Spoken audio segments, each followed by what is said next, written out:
Je vous invite à venir découvrir l'exposition extérieure Giovanni da Verrazzano du Havre à la baie de New York, à l'occasion du 500e anniversaire de l'arrivée de ce navigateur dans la baie de New York depuis le Havre.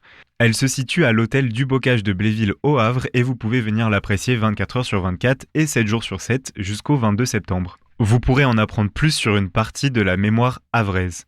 Le directeur des archives municipales du Havre, Pierre Beaumont, ainsi que la conservatrice du fonds patrimonial à la bibliothèque Armand Salacrou, Lucie Laguet, sont venus nous partager leur savoir et leurs connaisses sur le sujet. Lucie Laguet, je suis conservatrice à la bibliothèque patrimoniale du Havre. Pierre Beaumont, directeur des archives municipales.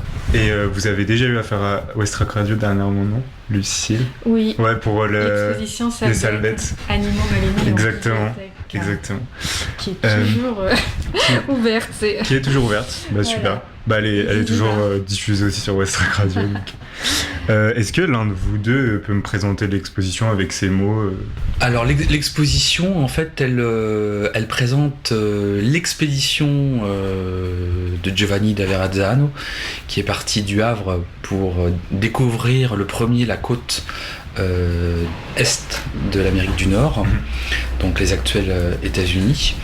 Et le premier Verrazzano a atteint le site actuel de New York il y a tout juste 500 ans. Donc c'est pourquoi la ville du Havre a souhaité rappeler l'importance de ce moment de l'histoire havraise et américaine. L'hôtel du Bocage de Bléville, donc c'est un des 3 musées d'art et d'histoire de la ville du Havre, avec l'abbaye de Graville et la maison de l'armateur. Okay. Donc on est dans le quartier Saint-François et c'est l'ancien hôtel particulier de la famille du Bocage de Bléville, d'où le nom donné au lieu. Et donc du Bocage de Bléville, c'était un négociant armateur havrais. Et le musée a accueilli, comme le signalait, l'an dernier l'exposition sur l'esclavage, Fortune et servitude. Oui, vous avez participé, ok. Voilà. Donc vous travaillez souvent forcément avec cet endroit, non? C'est nouveau. Ok. Mais c'est très bien. La difficulté, en fait, c'est que l'exposition ne pouvait pas avoir lieu à l'intérieur de l'hôtel du Bocage en raison des travaux et de l'indisponibilité des salles, en fait. Il n'y avait pas de possibilité d'accueillir une exposition permanente dans les salles du musée. Donc c'est la raison pour laquelle l'exposition est uniquement visible sur panneau dans la cour du musée. Et c'était des travaux juste pour rénover l'endroit ou des travaux pour une prochaine exposition? Alors ce sont des travaux beaucoup plus importants, puisque l'objectif c'est de repenser le parcours permanent des salles d'exposition. Qui en est à l'origine tout simplement, et du coup c'est dans quel objectif? Du coup je suppose que c'est pour un objectif de mémoire de l'histoire havraise, mais qui en est à l'origine? C'est une demande de nos élus. Donc de pouvoir travailler sur ce sujet de manière à rappeler effectivement les 500 ans du voyage de Verrazzano. Et le voyage de Verrazzano, c'est aussi un élément important à savoir, c'est une expédition qui a longtemps été complètement oubliée. L'histoire de Verrazzano a été redécouverte par les historiens dans les années 1950, et très vite les New-Yorkais s'en sont emparés, puisqu'en fait à l'époque on a beaucoup d'immigrés italiens new-yorkais, et évidemment le fait que une personne d'origine italienne, Verrazzano, ait découvert New York, ça avait beaucoup de sens dans les années 1950 à New York. D'accord. Et le Havre n'est pas la seule ville à commémorer cet anniversaire. L'anniversaire est aussi commémoré par New York et par la ville d'Angoulême. Okay. Et d'ailleurs, il y a quelques jours, le 17 avril, il y a eu une cérémonie à New York, à Battery Park, au pied de la statue de Verrazzano. Okay.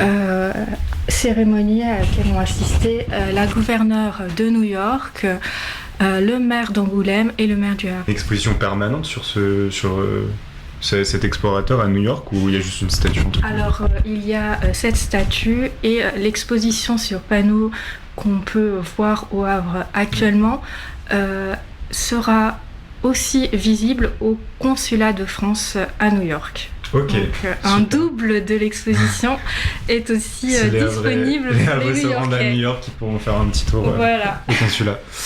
D'accord. Je crois Donc, qu'il est prévu une traduction anglaise aussi, hein, parce Ouais. que c'est un peu nécessaire. Hein. du coup, l'exposition se compose de 10 panneaux illustrés accessibles à tous en extérieur. Et j'ai cru comprendre que vous deux, vous avez apparemment participé à l'écriture d'une partie des textes, ou même de l'ensemble, je ne sais pas, vous allez me dire. D'une partie. Et est-ce que vous pouvez m'en dire plus sur votre travail sur ces textes et votre implication dans cette partie du projet ? Alors, on a réfléchi tous ensemble à construire un propos et ensuite on se l'est partagé selon nos spécialités respectives. Donc, c'est vraiment un travail collectif qui a été réalisé, auquel ont participé donc Pierre Beaumont et moi-même, mais aussi Dominique Rouet qui est directeur du réseau des lectures publiques et également Emmanuel Bagnon qui est chargé de recherche au CNRS et qui a travaillé, qui est vraiment une grande spécialiste de la cartographie médiévale et du début de la Renaissance. D'accord. Voilà. Donc on a aussi cherché à s'entourer de spécialistes. C'est ce qu'a dit Lucille. En fait, l'idée c'est qu'on apporte chacun en fonction de nos connaissances les sujets qu'on avait déjà travaillés et également, parce que je trouve que c'est une très belle réussite, de l'iconographie sur une période où il est quand même plus difficile d'avoir des illustrations. On a, je trouve, des panneaux qui sont très bien illustrés, avec notamment des reproductions de cartes de l'époque, de gravures, qui nous permettent d'imaginer ce qu'était le Havre à l'époque, ce qu'étaient les navires à l'époque, ce qu'était la connaissance aussi du monde des hommes du XVIe siècle. Donc là, je pense que c'est aussi au-delà du contenu, au-delà de l'écriture, il y a un côté attrayant dans cette réalisation.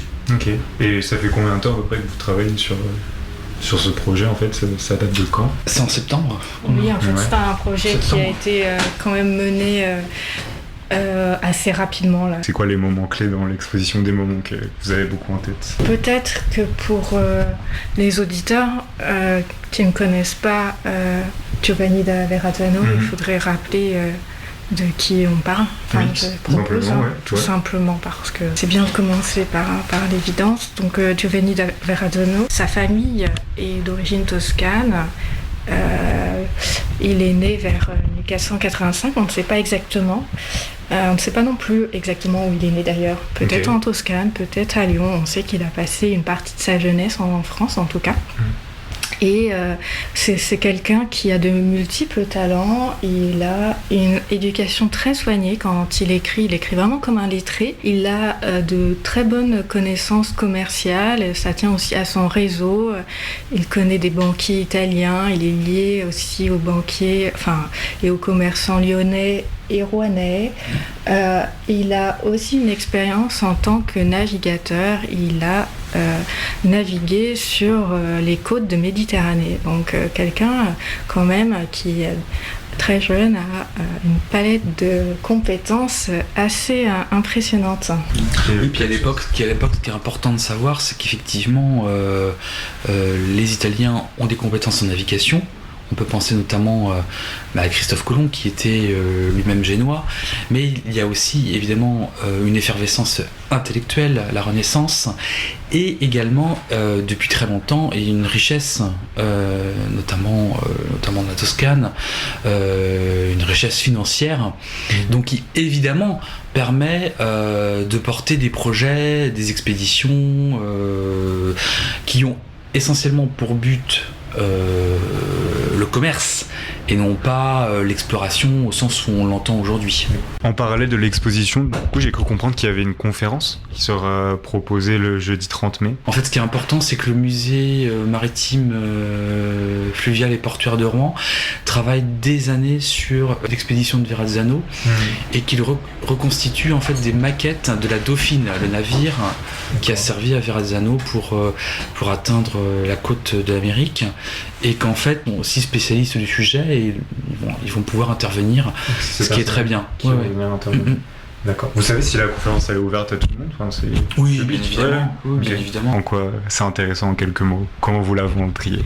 Tout le monde connaît New York. Je pense que c'est une ville qui fascine. Et c'est assez étonnant de se mettre dans la peau d'un homme de la Renaissance il y a 500 ans. Qu'est-ce qu'il a vu il y a 500 ans et quelle était son expérience.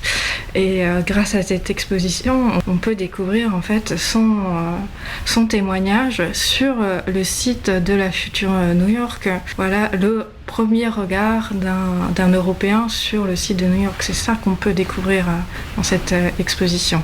Les motifs de l'expédition sont essentiellement des motifs commerciaux. L'objectif est essentiellement de trouver une route plus directe vers l'Orient et commercer plus facilement avec l'Asie. Donc il faut savoir qu'au XVe siècle, les routes vers l'Orient passent essentiellement et exclusivement par la Méditerranée et profite principalement aux ports italiens et au premier chef à Venise. L'Espagne et le Portugal au XVe siècle vont chercher à concurrencer les ports italiens en trouvant d'autres routes et vont se lancer à l'assaut du monde, comme chacun sait. Et Bartholomé Dias va contourner l'Afrique en 1488 parce qu'on l'a oublié, mais avant 1488, on ne sait pas quelle forme a l'Afrique. On ne sait pas s'il s'agit d'une péninsule ou bien si l'Afrique touche l'Asie et l'océan Indien est peut-être fermé. On ne sait pas du tout. Donc c'est une première grande découverte. Et ensuite, en 1492, bien sûr, Christophe Colomb va atteindre les îles qu'on appelle aujourd'hui Bahamas. Suite à ces premières explorations, le Portugal et l'Espagne vont se partager le monde dans un traité qui s'appelle le traité de Tordesillas, 94. Et évidemment, ça ne va pas être au goût des autres puissances européennes et François Ier va vouloir aussi avoir sa part du monde et il va encourager des expéditions vers ce nouveau monde, vers ces nouvelles routes rapides, qu'on espère rapides vers l'Orient. Donc en fait, quand Verrazzano part du Havre, son objectif c'est pas tant de trouver de nouvelles terres à conquérir ou à coloniser, ça va être un but finalement qui viendra bien plus tard. Son objectif, ça va être de trouver plutôt une route rapide vers l'Orient et ces marchandises qu'on peut revendre très cher et sur lesquelles on peut faire des gains fabuleux. Les épices, les soieries, les mousselines, les porcelaines et autres biens. Pour concurrencer aussi du coup la puissance portugaise et espagnole. Absolument. Bien sûr.